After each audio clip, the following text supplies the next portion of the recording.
صابر احمدی کمپانی، فرزاد اسدی، شهاب لرستانی.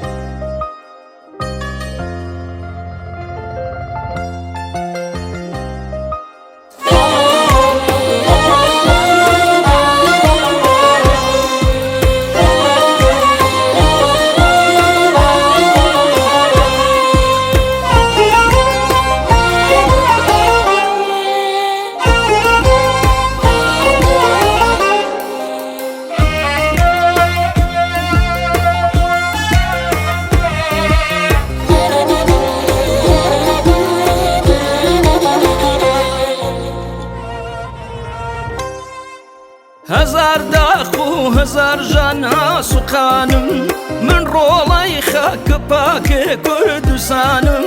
هزار داخ و هزار جانها سوقانم، من ڕۆڵەی خاک پاک کوردستانم. لەناو دەریای لە تووفانی من سەرکەم، لەناو دەریای لە تووفانی من سەرکەم، لەناو دەریای لە تووفانی من سەرکەم. هەسزیم و یەکوشیەمە و لێوای شەم، هەسزیم و یەکوشیەمە و لێوای شەم.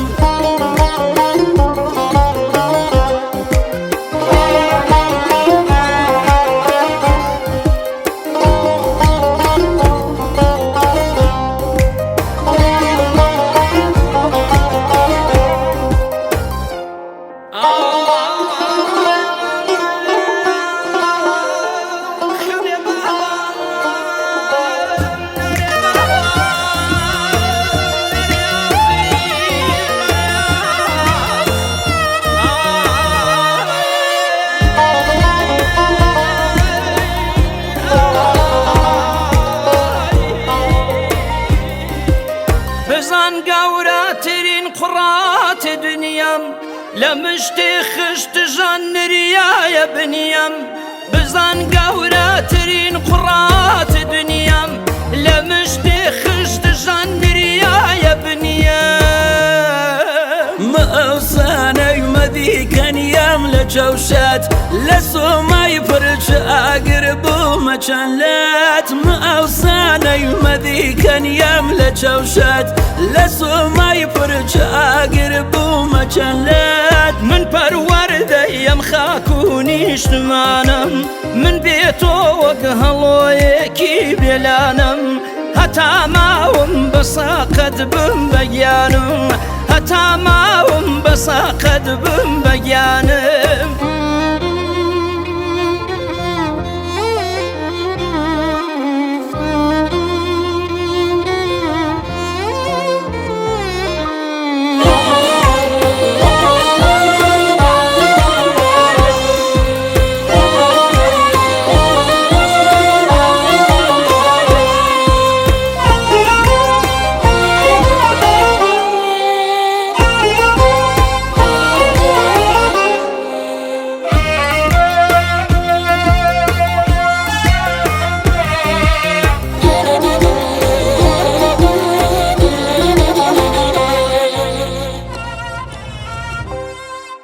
مەچوو سزیای کوانی گەڕەدایەی، کە هێمانی لە ڕیشە و سەوزە پایەی.